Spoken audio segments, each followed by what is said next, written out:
Welcome to Everyday Economics, the podcast that helps you learn about the economic world happening around you every day. I'm your host, Chris Krug, president of the 501c3 nonprofit, nonpartisan Franklin News Foundation. Everyday Economics is a production of America's Talking Network. You can listen to all of our podcasts at americastalking.com. To support Everyday Economics, please make your tax-deductible charitable contribution by clicking the link in the show description. We are recording this episode on Friday, September 1st, 2023. And joining me, as always, my friend, my colleague, the great one, Dr. Orphe Divounguy, PhD economist. Dr. O, how are you, sir? Doing well. How are you? I'm well. Are you still employed? I hope so. Okay, well, good. Just checking in. The jobs report came in. With a jobs report this good, it's hard not to be employed, isn't it? 3.8% unemployment rate. The numbers are still good, but I want to talk about that. I mean, in the reporting period, which would be August. It's incredible that here it is September 1st, and we already have jobs data for August. Some people might scratch their head on the accuracy of this. Of course, that these numbers are often revised, and we can talk about that too. Because I think that there's some things that we want to look at there. But the report came in, employers added 187,000 jobs compared with an estimate of 170,000.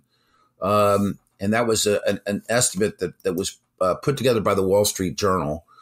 The unemployment rate came in at 3.8%. That was against a forecast of 3.5%. And to borrow directly from the Wall Street Journal's excellent reporting on this, average hourly earnings rose 4.3% on the year compared with an estimate of 4.4%. So let's get into the jobs report itself. My thought is it's as good as a jobs report as it gets, right? You still have, I would say, strong employment growth, right? But you have essentially an increase in labor force participation that has helped to moderate wage growth and cause a little slack in the labor market. You got the unemployment rate coming up, so it's going in the right direction. If you're the Fed, right? If you're the Fed, the unemployment rate coming up is going in the right direction, helping to moderate wage growth. And so you don't have this worry that higher wage growth is going to show up in prices.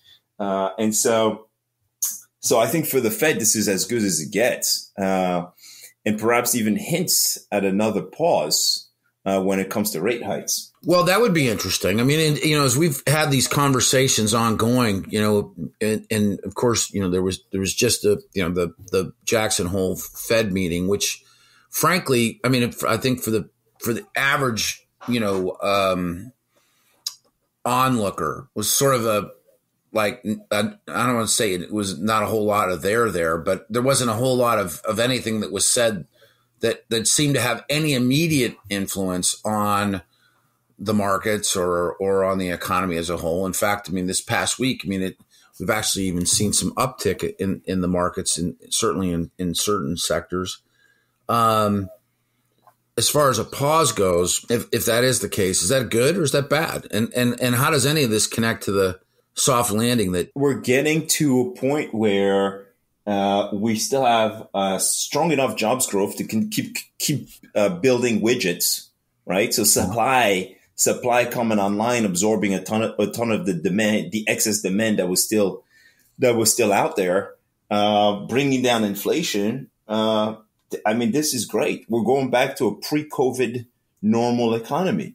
And so everybody, again, still strong jobs growth, right? On a monthly basis, even when compared to pre-COVID times, but exactly what we wanted, right? The increase in labor force participation, the fact that, more prime working age Americans are working than in the past 22 years. You have to go back 22 years to get this 81% of prime working age Americans with a job. This labor market is looking great right now. And you see the job losses were in the trucking sector. We saw the trucking bankruptcy in the last month. You also have the movie industry with some layoffs. And we got a strike going on. That's right. So that's also in there. Construction employment continues to increase, which is a beautiful thing because ultimately we need more homes in this country. You have part of that is also probably the infrastructure spending, by the way, on the policy side. You got a lot of these, civil engineers and all that stuff. So you probably have a little bit of that infrastructure package playing out also in the construction employment numbers. But all in all, yeah, this is a very good jobs report. The employment on the on the 3-month average is just ticking down, down from I think it was I don't know 390 something last. Hold on, let me just check for our listeners. How was it? 3-month average 430 a year ago, down to 150 this year, right? 181 last month. So we're headed in the right direction in terms of cooling an overheated labor market, and then these upticks in labor supply, but also the increases in productivity, right, are all acting to get inflation under control. Do we need the unemployment rate? I mean, of course, it's like you go in and out of any economic downturn.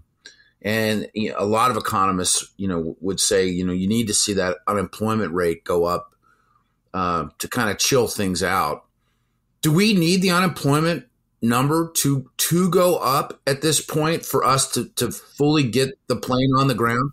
I mean, it could come from a slowdown in hiring, but we probably don't. I mean, this is looking, you got inflation ticking down. You just need really we want to see an increase in labor supply, and the unemployment rate could increase just as a result of a decrease in hiring, right? There's still I don't know 1.5 million excess job openings out there, right? And so that has to come down substantially. And when I say excess, I'm talking about like relative to pre-COVID times. That number likely has to come down somewhat, but no evidence of a wage price spiral. Inflation expectations are well anchored, or inflation expectations probably down to 2.2 or 2.3% at this point. So still slightly above the Fed's 2% objective, but a big improvement. I'm pretty confident we're going to get there. Policy likely has to stay restrictive because we're getting some fiscal tailwinds, right? So we got some government spending and fiscal deficits expected to increase this year, next year, and the year after. So that's likely going to keep pushing the pressure on the demand side, and the Fed might have to stay restrictive for a while in order to make sure that things don't that those fiscal deficits don't cause inflation to come back roaring. Appreciate the chat. Great insights as always for Orphe Divounguy. This has been Chris Krug. Subscribe to Everyday Economics and dozens of other podcasts at americastalking.com.